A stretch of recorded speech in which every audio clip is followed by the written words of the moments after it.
Good day guys. Another video, another tutorial, another review. Ito po ang ating gagawin for today. Okay? Um, ito po. Compass N5.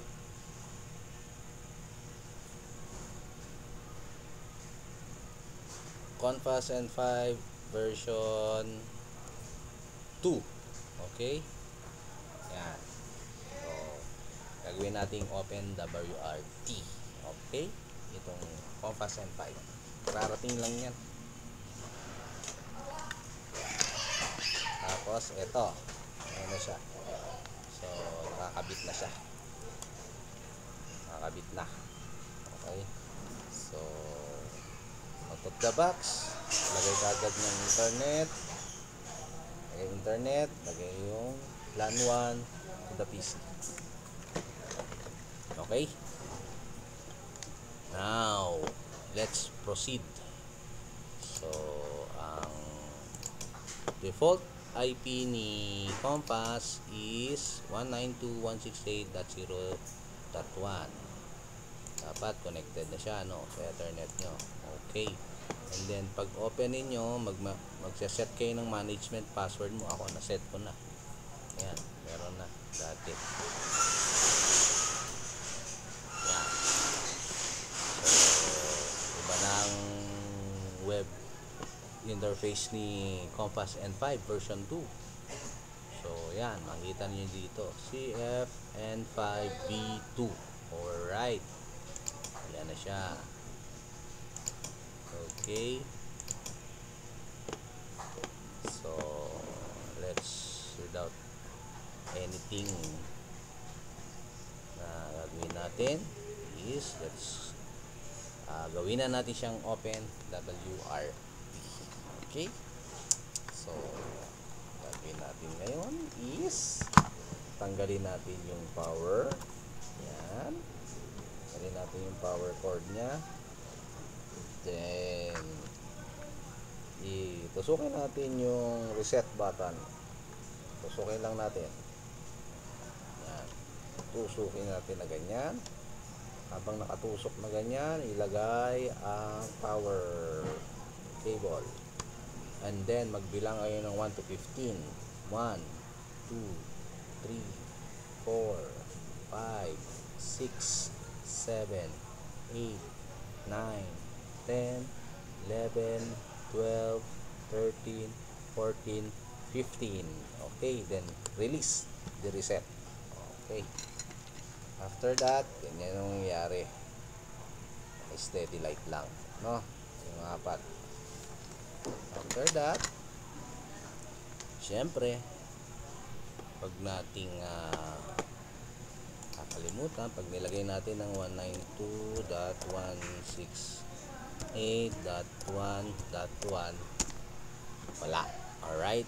So, syempre, ano muna tayo sa ating Ethernet, unidentified network na siya. So, static natin. Right click yung Ethernet properties, then Internet Protocol version 4, TCP/IP4, double click, then use the following. Pala na kayo kung ano ilagay nyo. 192.168.1.22. Click natin yan. Lagay ko rin ang default gateway nya, 192.168.1.1. Okay? Then, click OK. Then, OK. Then, tayo natin. Then, nandito na tayo. Set na natin. Then, type natin dito 192.168.1.1. Yun. Nandito na tayo sa MediaTek U-Boot System Recovery Mode. So, babaguhin din natin mamaya itong System Recovery Mode na ito. Gawin nating breed web. Okay? Jailbreak natin. Para kung anong gusto ninyong firmware, pwede nyong ipasok. Okay? So, for the meantime, i-open WRT muna natin siya. Then, choose file. Ito ang aking file. Yan, ito muna si N5 B2B OpenWRT. Open, upload. Check nyo lagi ang size dito pag 1220 something bytes lang, ibig sabihin gumamit kayo ng ibang browser, okay, or gumamit kayo or history nyo, delete all browsing history ka, okay. Pagka ganun hindi mabasa itong 7.7 MB, dapat yan to 779, malaking bytes dapat yan, no? 7 mahigit MB. Alright, so kung kunyari 1227 bytes lang o 122 something, 1220 something, pag pinroceed mo yun, wala, mabibreak na inyong N5, okay. So kailangan mag-check nyo lagi ang size, okay, kasi yung size nito is 7.43, okay, so 7 MB, o yan, 7, ilan ba to, 1, 2, 3, 4, 1, 2, 3, 1 million something bytes yan, 7 million, okay. So dito tayo magkakatalo. Alright, pag nakita natin goods naman, 7 MB plus na siya, check proceed lang, then let's wait, okay. So makikita naman natin dito yan, nadi-disconnect and then connect, okay. Tayin lang natin, flashing na siya, okay.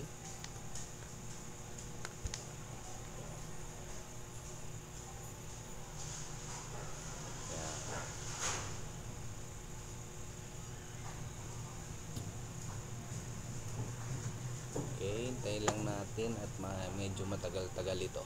Alright. So, pag disconnect yan, automatic. Kanyari, pag na-disconnect na ito, i-obtain yan. Na-disconnect na, obtain na natin. Properties. Then, obtain na natin. Alright. Yan, obtain na natin. So, hintayin natin. Ilang beses siyang magdi-disconnect, connect, mag-identified pa, and then disconnect, then identifying ulit.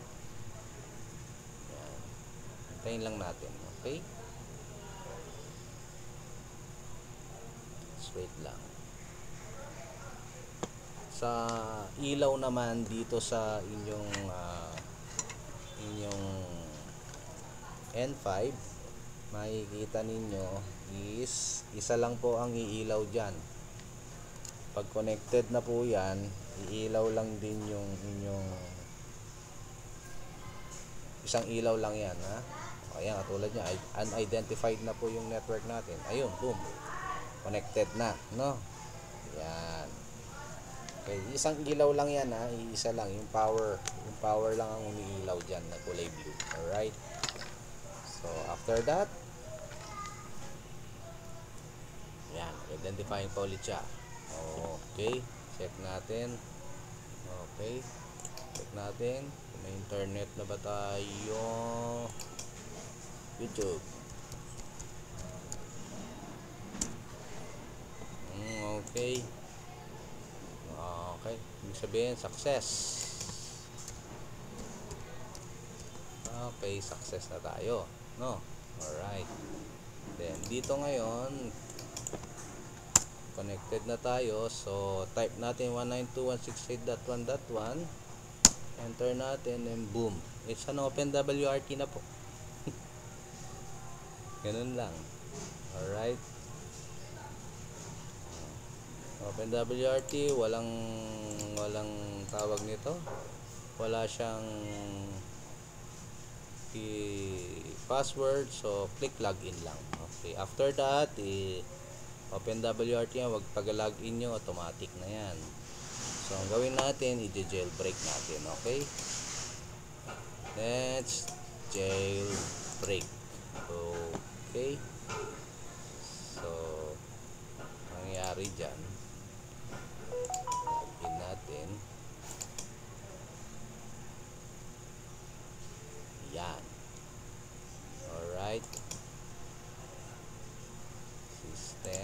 natin. Okay. We are now in open WRT. Okay, so jailbreak naman natin. How to jailbreak? So 192.168.1.1 na siya, di ba?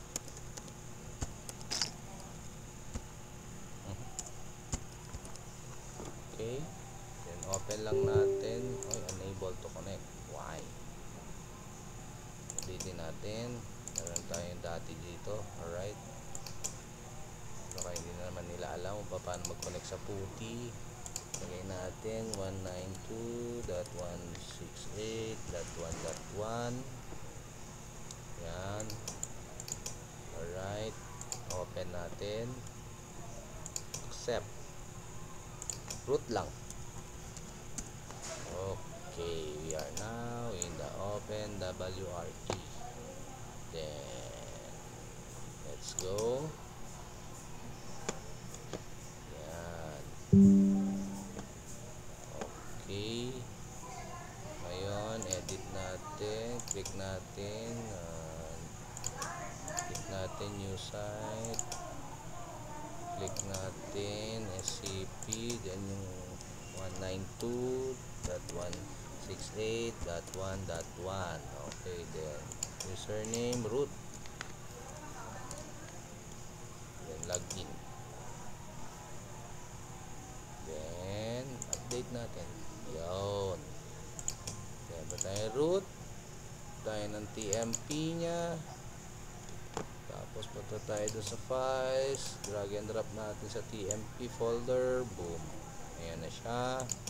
Yung breed, name natin ng A. Alright, then close the WinSCP. Then open natin JPText, copy KG, install muna tayo, copy. Alright, dapat may internet ha.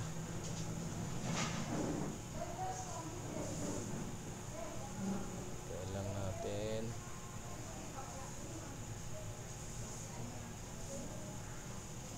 Okay, then ito next, paste lang natin. Okay, then ito na, U-boot, copy, paste, enter. Okay, pag ganun na nangyari, disconnect, close lang natin. Okay,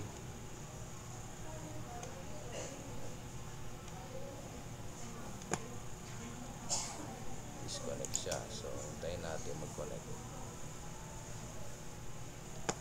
Okay,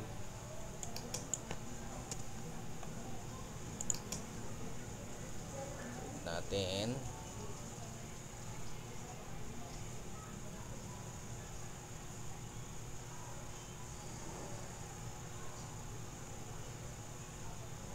Hintayin natin mag-connect.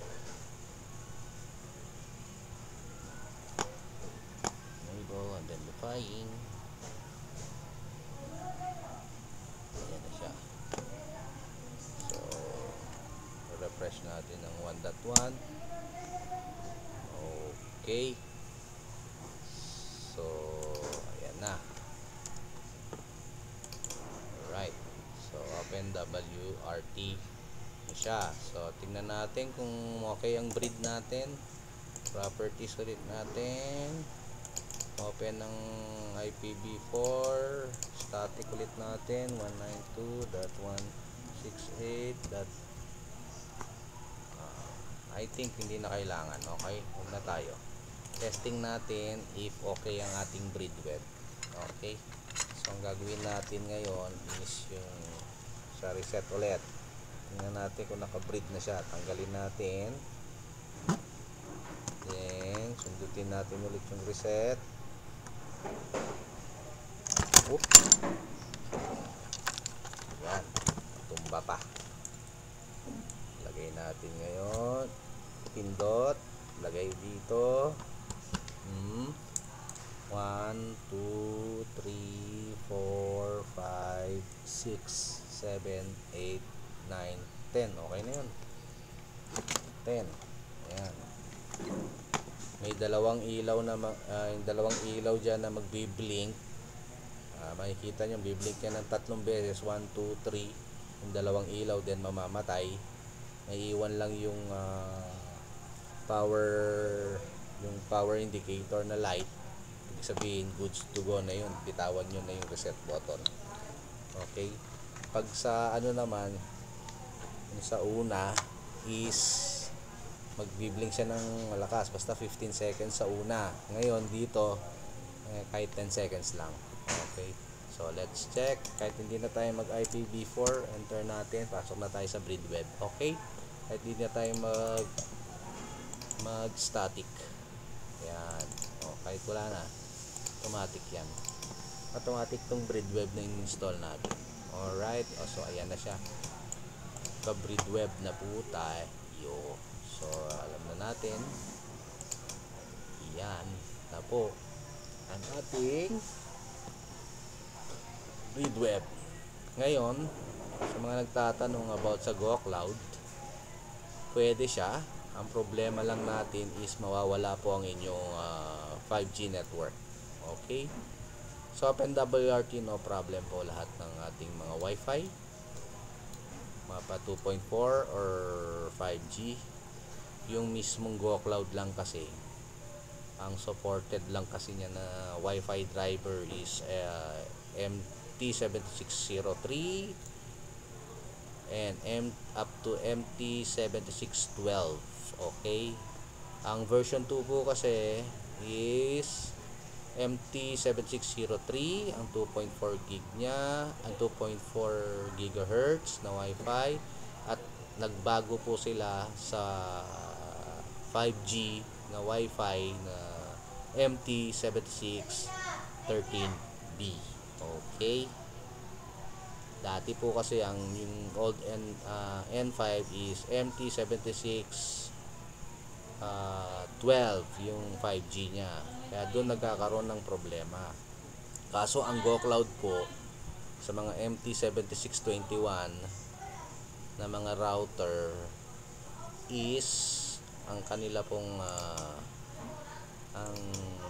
pong supported only na router sa GoCloud is sa mga ganitong MT7621 80 or A or whatever, something ganyan. Yan po ang kanyang CPU sa GoCloud po to yan, sa GoCloud po yan. Alright, GoCloud firmware supported.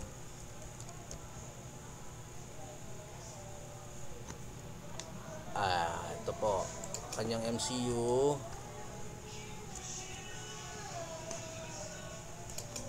Ang kanyang 2.4 gigahertz 2.4 gigahertz na Wi-Fi, 2 gigahertz na Wi-Fi is MT7603E. Yan.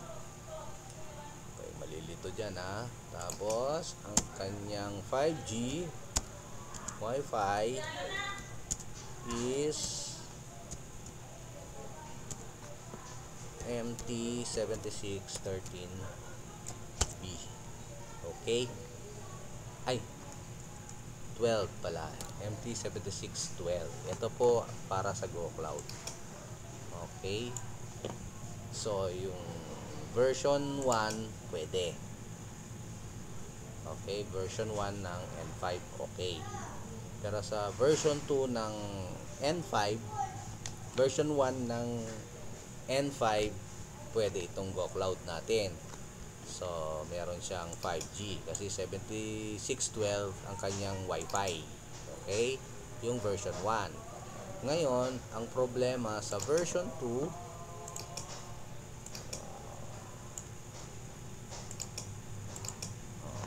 baba natin. N5. version ay N5 version 1 yan. Okay, sa N5 version 2 same sila MCU,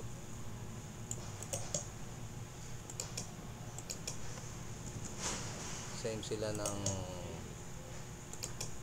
ng MCU, CPU.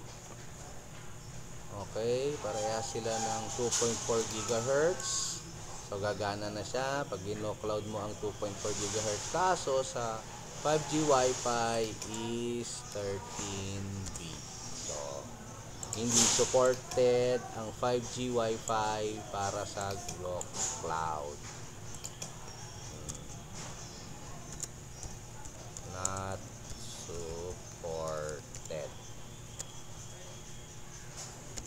So, pag pinlash natin ng Go Cloud ito ngayong version 2 na to, 2.4 lang. 2.4 lang ang makikita ninyong Wi-Fi. Okay? So, lahat pwede. Mag-VLAN ka, whatever. Ang problema mo lang, kahit anong gawin mo sa inyong 5G Wi-Fi, kahit doon sa, sa tawag nito, sa web interface niya, kahit makita mo yung Wi-Fi doon, kahit iset mo pa yung Wi-Fi mo doon, pero pagdating dito hindi mo makikita yung 5G. Ang makikita mo lang is yung 2.4. Okay, yung 2.4G lang. At least gumagana pa rin si 2.4. Yun lang pag sa N5 version 2, 5G is not supported. N5 version 1, lahat supported ang 2.4 at saka 5G Wi-Fi niya. Kasi hanggang dito lang ang support ni Go Cloud firmware para sa 5G. Ngayon, nag-upgrade ng 5G Wi-Fi si N5, kaya naging MT7613B na ang chipset ng kanyang 5G. In-stay pa rin niya ang 2.4G na 7603E. Kaya ngayon, pag nilagay natin ang Go Cloud dito, not supported. Yun po. So, sa OpenWRT, okay, so okay na tayo sa Breedweb. So, i-reboot lang natin. Reboot natin. Okay, para balik tayo sa OpenWRT. Okay, so OpenWRT, no problem. Yan.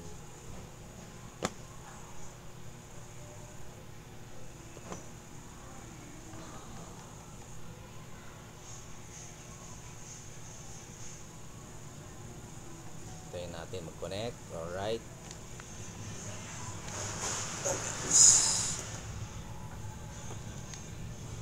Hintayin lang natin mag-connect.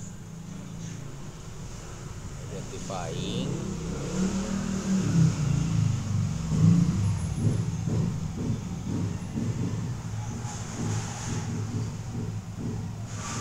Yung connected na. So,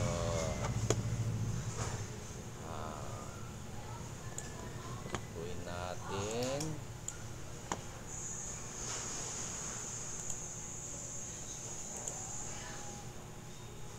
Hintayin natin mag-connect.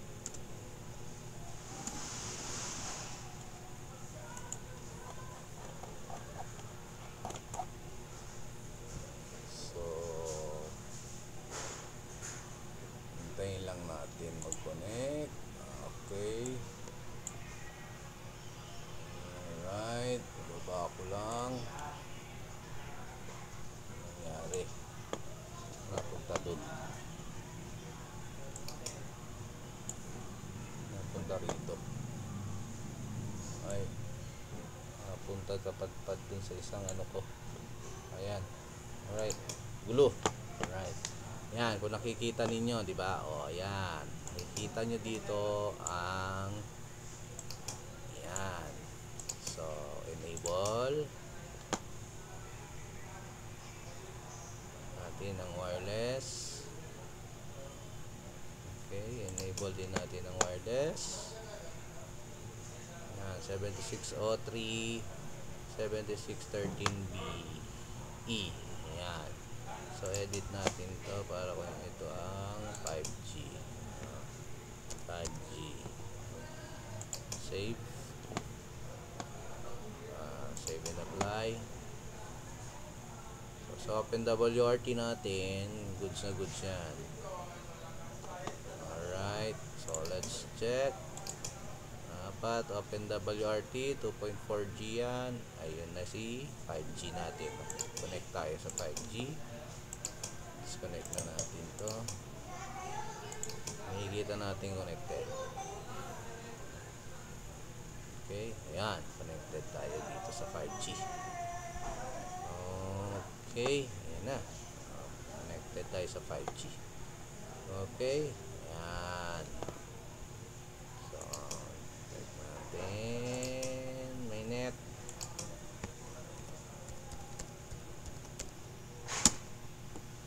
Okay, goods. Alright. May pulpo. Tulpuan tayo. Tulpuan.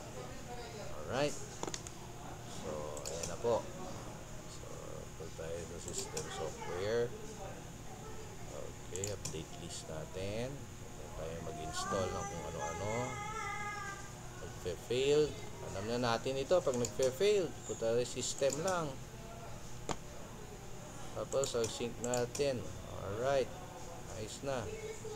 Then, open ulit ang software, update list ulit tayo.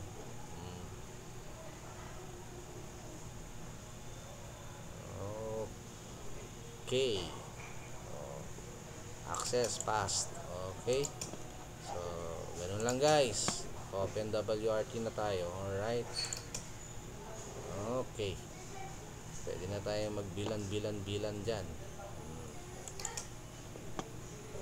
Bilan yan, isa lang yan. Katulad nung kung napanood niyo yung video ko about dun sa yung 1 hour mahigit, tinuro ko na doon paano mag-VLAN sa OpenWRT. Doon na lahat. Ay ano niyo na lang.